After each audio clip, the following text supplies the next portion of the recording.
Again, everybody, so this is the dumbbell front squat, and it is a great way to work the legs with just dumbbells.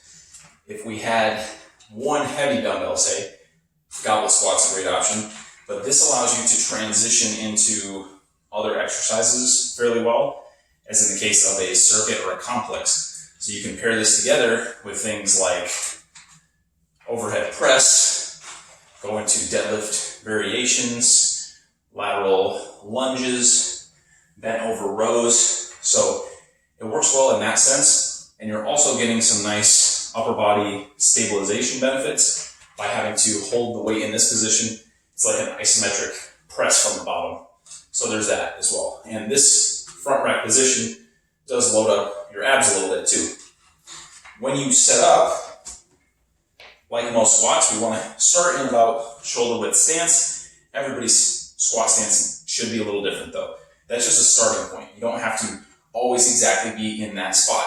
That's something that's been around for a long time. It's kind of a myth, a fitness myth. You can be closer than that. There's nothing wrong with doing a very close stance squat. In fact, that could be a progression to doing harder things like single leg squats and split squats and pistols and all that kind of stuff. There's absolutely nothing wrong with squatting this way.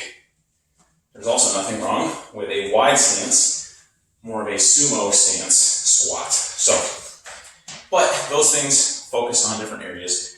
What we're after is moderate stance width, so we're hitting everything evenly. We're not trying to isolate the inner thigh or the VMO or something like that. So start with shoulder width apart, toes out slightly, weight into the heels, so we're keeping the heels down, squatting down and back like we're going into a chair.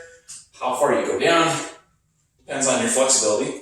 Aim to get thighs parallel to the floor at the bottom if you can, and then push back up. That will increase over time as you get more flexible and stronger.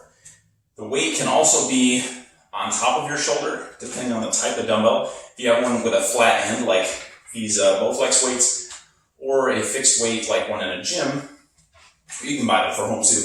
You can experiment with stacking them on top of the shoulders. This takes away some of the strength requirements of the arms to hold the weight, and now it's just more balance, and I can focus on my legs. This is okay too. Just make sure you don't lose control of the weight.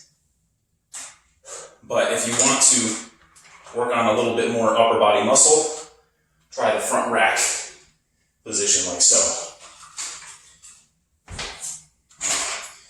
Last two things, real quick. Keep the core tight. I may have already mentioned that, but always keep the core tight so that you're not collapsing in the back as you do your squat. And breathe in time with your movement. Inhale down, exhale up when you're at the top or coming up.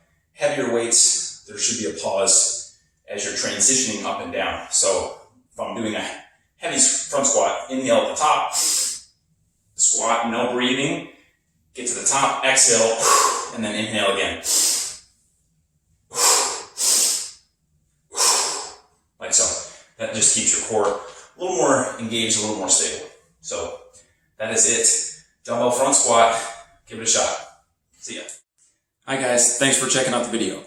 If you would like to learn how to put this information into a program where you can work on improving your endurance and energy while burning fat using nothing but a couple of dumbbells, I'm working on a new ebook that's going to come out next month, May of 2022.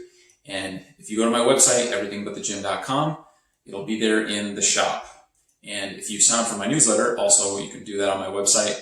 You'll be notified as soon as it's ready. And also I give out tips and tricks and nutrition information through my newsletter, only the best stuff. So go to everythingbutthegym.com and you can find it there. Thanks again.